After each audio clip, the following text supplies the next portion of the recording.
world. It's no longer just a question of people migrating from rural areas to urban areas. It's a question of cities self-generating themselves and becoming bigger and bigger. Migration and the growth of cities open cracks in the fabric of support services. And corporations raise support for women as the world recognises International Women's Day. So ADB is helping to support these inspiring futures for girls by investing in girls' education. This is The World with Tim Stackpool. Thanks again for joining us. We'll also take a look at the various perspectives on the civil unrest in Syria. But first, this week saw International Women's Day, observed on the 8th of March each year, and it puts a spotlight on the role of women in society and to celebrate their achievements. The theme this year, Empower Rural Women, End Hunger and Poverty, focuses on the role that rural women play in ensuring food security. Official events were held around the world, as well as in New York, from where Derek Mbatha reports. In remarks at the event to celebrate International Women's Day, UN Secretary-General Ban Ki-moon drew attention to achievements that women have made around the world. He said there are more women serving as heads of state or government, ministers, ambassadors, and business leaders, and more girls are going to school. However, Mr. Ban cautioned that there is still a long way to go before women and girls can fully enjoy their fundamental rights. He added that nowhere is this more apparent than in rural areas. Rural women number almost 500 million smallholder farmers and land-lease workers. If they had equal access to productive resources, agricultural yields would rise, relieving as many as 150 million people from hunger. The discriminatory laws and practices that hold back rural women affect entire communities and nations. Michelle Bachelet, the executive director of UN Women, a United Nations body that deals with women's issues, pointed to the important role that rural women play in our daily lives. Rural women and girls comprise 1 in 4 people worldwide. They work long hours with little or no pay and produce a large proportion of the food grown, especially in subsistence agriculture. They are farmers, entrepreneurs, and leaders, and their contributions sustain the families, communities, nations, and all of us. The chairperson of the session of the UN Commission on the Status of Women, Ambassador Marjon Kamara of Liberia, said rural women can even do more for their communities. Rural women are economic agents who could unleash major advancements in hunger eradication and development. But this requires their empowerment and equal participation in the rural economy. It requires their full and equal access to productive resources, to land, finance, and credit, agriculture imports, rural extension services, and technology. It requires their leadership and participation in all decision-making processes, from the village to the national and global levels. During the event, speakers stressed the important role of rural women in fighting hunger. Representatives of rural women themselves participated in the celebration of International Women's Day. Derek Mbatha, United Nations. Shireen Latif is the Senior Advisor on Gender with the Asian Development Bank. She believes International Women's Day has a special significance and talks about the bank's efforts to reduce gender imbalance in Asia and the Pacific region. International Women's Day is a celebration of women's past achievements, also their current achievements, and where we want to go in the future. This year's International Women's Day, the theme is Connecting Girls, Inspiring Futures. Today's girl children of this region will be the women of tomorrow. And they will be not just the women of tomorrow, but they will also be the workers of tomorrow. They will be the teachers, they will be the health workers, they will be the doctors, they will be the entrepreneurs, the bankers, the factory workers, the farmers, and of course the mothers. ADB's Strategy 2020, one of the core areas of operations is education. So ADB is helping to support these inspiring futures for girls by investing in girls' education. ADB is building schools, ADB is training teachers, including a lot of women teachers, providing scholarships and stipends to enable girls to go to school and to stay at school and to complete school. ADB is also providing what we call technical and vocational education and training programs so that girls can have a more varied opportunities for employment and for improved incomes and for better life chances in general. These are not unachievable goals. We have already seen major progress on these goals over the last 4 or 5 years. And what we want to do is to continue to build on that. But we also want to ensure that there are going to be opportunities for the girls once they leave school. And that's why ADB is now shifting to also looking at technical and vocational education, because you don't want to say, okay, here's education, we've educated everybody, but there are no jobs. Aside from education, ADB, as we all know, is also building a lot of roads. These roads will also have indirect impacts on girls. They will enable girls to get to schools faster. They will enable girls to, once they grow up, to be able to go to work. We are also providing electricity both to industries so that these industries can continue to provide employment opportunities. We're also providing electricity in rural areas to enable women and the girls to read at night or to do their homework, their mothers to perhaps earn incomes from making things. ADB is also providing and supporting water supply and sanitation in rural areas, and this is one of the major benefits for girls, because it means that girls don't have to be helping their mothers each day doing the drudgery of collecting water and storing water, but they will be released to be able to go to school. These are all areas that will also sometimes directly and sometimes indirectly support the more inspiring futures for girls that we are looking for. That's Shireen Latif talking about the Asian Development Bank's perspective on gender inequality and their attempts to reduce the imbalance. Now to discrimination of a different kind, and for the first time, the Geneva-based Human Rights Council has taken up the issue of violence and discrimination based on sexual orientation or gender identity. Across the world, gay, bisexual and transgender people have been targeted, abused or even killed. United Nations Secretary-General Ban Ki-moon says discrimination on the basis of sexual orientation and gender identity is a grave violation of international law. Diane Penn has more. For the UN Secretary-General, the message is simple. Some say that sexual orientation and gender identity is a sensitive subject. I understand. Like many of my generation, I did not grow up talking about these issues. But I learned to speak out because lives are at stake.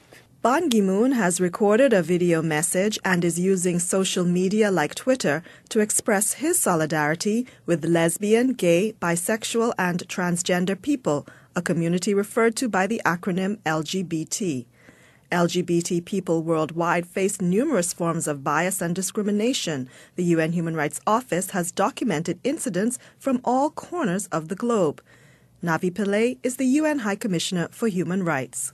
We have reports of gay men attacked by assailants shouting homophobic insults, left for dead on the street, lesbians subjected to gang rape, sometimes characterized as so-called corrective rape, transgender persons sexually assaulted and stoned to death, their bodies so disfigured as to be rendered virtually unrecognizable.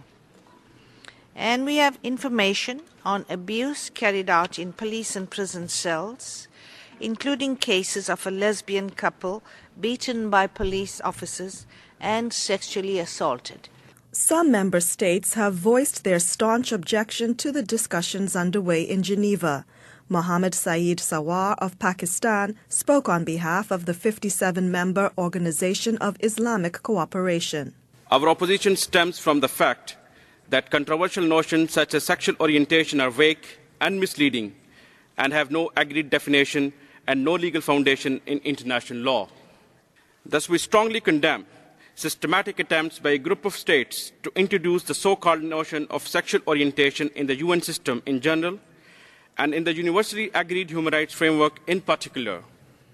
The UN Human Rights Office hopes Wednesday's debate will inspire countries to step up their response to homophobic violence, from enacting laws to protect those at risk to the training of law enforcement officials. Hina Jalani is chairperson of the Human Rights Commission of Pakistan. No one denies that there are challenges, and no one is also unaware of the challenges that present themselves to states who have to perform the duty and the obligation to fulfill not only international obligations under international treaties, but also the rights guaranteed by their own constitutions. The right to life, the right to security and liberty, the right to be free of discrimination, the right to be free of torture, and above all, the right to the full respect of human dignity. Hina Jalani of the Human Rights Commission of Pakistan, speaking in the UN Human Rights Council in Geneva. Diane Penn with that story. This is The World with Tim Stackpool. The tragic memories from last year's devastating earthquake and tsunami in Japan remain. But the rebuilding moves ahead, according to the country's diplomatic ambassador, Kazuo Kodama. He says one of the main priorities for Japan is to get people back into their homes and to make sure their emotional needs are taken care of. He also says the government is working hard to clean up the nuclear spill that resulted from the accident at the Fukushima nuclear power plant. Julie Walker spoke with Mr. Kodama ahead of the March anniversary of the disaster. I'm very pleased to tell you that our nation, our people, my government have been making a tremendous, efforts to turn around this difficult situation, and I think the government is now back on track to lead the reconstruction, restoration efforts of the affected areas. So all in all, I think we are really, we are on our way. We are back on track, and we are very optimistic. What seems to be the greatest need now? Is it the rebuilding, or is it the cleanup from the nuclear disaster? One, of course, major priority for our government, as well as local government, which have been struggling and working all along to restore the devastated areas, I think, of course. So really, I think still quite a few people are unable to return to their beloved places where they lived. So still, of course, the top priority is to rebuild the devastated areas, of course, to build a housing and infrastructures. Second, of course, thing is that nearly 20,000 people, 20,000 have lost their lives. And that means we have quite a few people who are still living with the tragic memories of these disasters. So, of course, we have to give them a hope. We have to give them encouragement. What is the status of the nuclear fallout following the tsunami that struck the Fukushima Daiichi nuclear power plant? I really like to emphasize that the government has now, I think, succeeded in bringing all the nuclear reactors at Fukushima Daiichi power plant under control.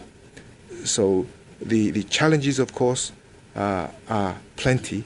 But I think for the people who have been obliged to evacuate from again their homes, the community, I think the government is working very hard to reassess evaluate the ongoing situation. This is The World with Tim Stackpool. To the ongoing saga in Syria now, and the government there has reportedly attempted to cover up civilian casualties of its almost month-long bombardment of opposition strongholds in Homs by clearing out bodies and through its media propaganda campaign. Al Jazeera's Lawrence Lee has the story. There's more than one kind of war going on in Syria. The way in which the events in places like Homs are being interpreted is helping shape everyone's understanding of the conflict. Life is back to normal in Baba Amr. Faced with a growing global acceptance that crimes against humanity may have been committed in parts of Syria, this is the response from the state. An armed terrorist group had kidnapped Dr. Isa in Al-Khalidiyya district last Sunday. Whatever the opposition accuses the Syrian army of, the government accuses the opposition of. State TV shows pictures of weapons it says were used by the terrorists, smuggled in through sinister-looking networks of tunnels. There's also an allegation of torture rooms, though no pictures are provided. There are fake passports too, everything the terrorist might need to destabilise a country.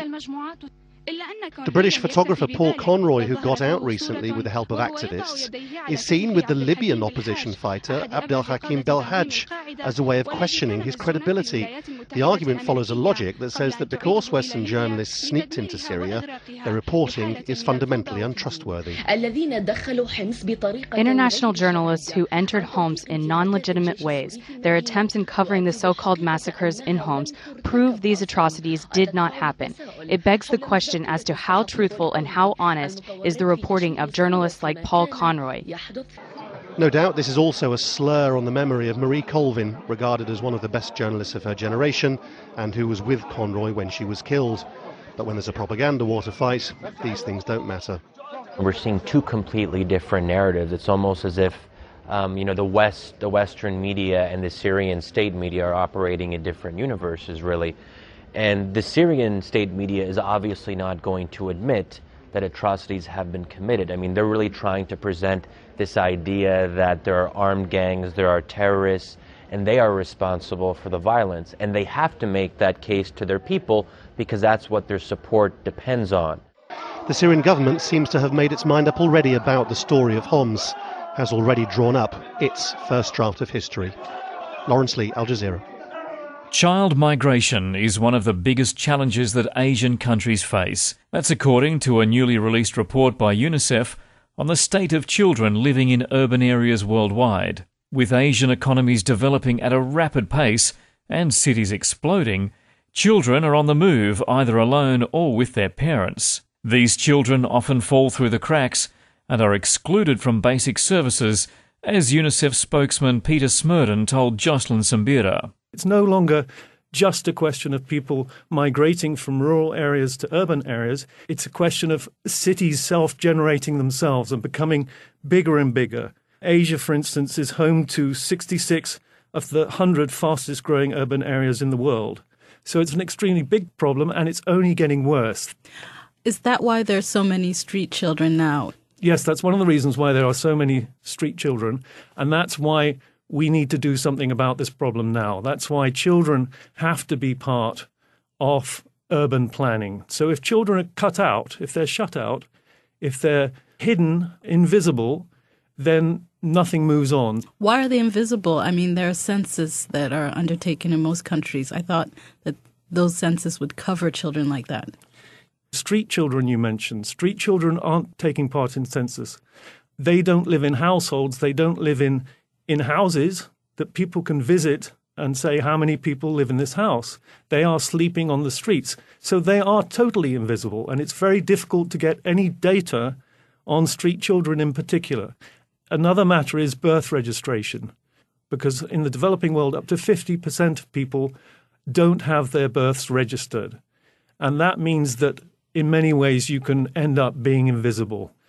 What is a problem or an issue that's particular to Asia regarding urban children? A problem that's bigger in Asia than it is in Africa is child migration. That is, children either on their own, moving, looking for work, or children moving with their families looking for work. Because of the greater population in Asia, this is a bigger issue. And because the economies are developing faster in Asia than in Africa, it is a very real problem. In China in 2008, for instance, 27.3 million children, which is nearly 10% of China's total number of children, migrated within the country with their parents in 2008.